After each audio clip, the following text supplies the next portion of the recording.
بچے 3-4 چیزوں کی آپ کو میں نصیحت کروں گا، غیبت نہ کرا کرو۔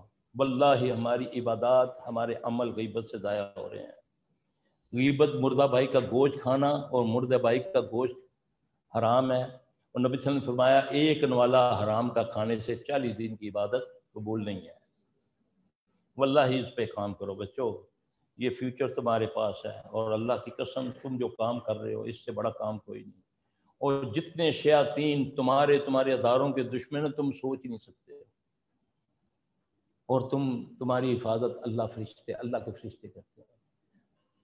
نیت صاف کر کے اس کو سیکھو، تکبر مت کرو، جو ان پڑھ ہے اس کو مت مذاق اڑاؤ۔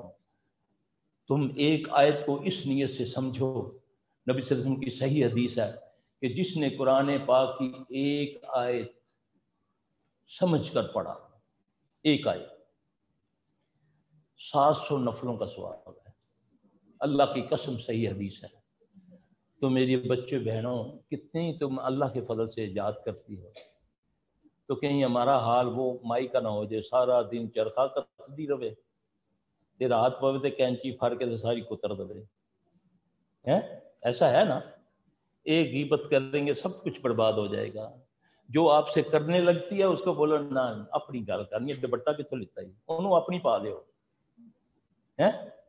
پھر دیکھو انشاءاللہ تعالی نال لگ جاتے۔ ہاں میں بھی دیکھا سی، ویسے انج پھرتی پئی سی، ابھی اٹھ کر بہن گئی ہے سکی، ماں گئی ہے، ماں دیا چگلیاں شروع، ساڈے وال دیکھتی نہیں ہے، پھٹی آندی ہے وہ وال بڑی رہتی ہر ویلے۔ ماں کی غیبتیں، بہنوں کی غیبتیں، بھائیوں کی غیبتیں، پھر پتہ نہیں ساری دعا قبول کیوں نہیں ہوتی۔ تہجد بھی میں پڑھنی ہے سلفی صاحب، 2 قرآن سے پڑھ لینی ہے مہینے دے وچ۔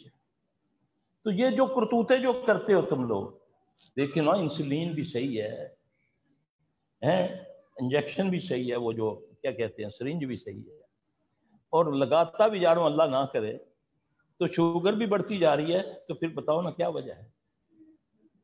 پرہیز علاج سے بہتر ہے۔ پرہیز کرو بی بی، حسد نہ کرو کسی سے۔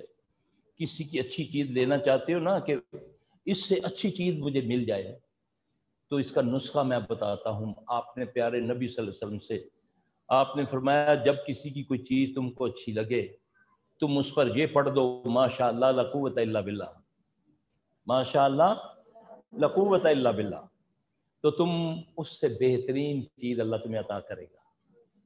حسد نہ کرو کسی سے، غیبت نہ کرو، جھوٹ نہ بولو، اچھے اخلاق سے پیش آؤ۔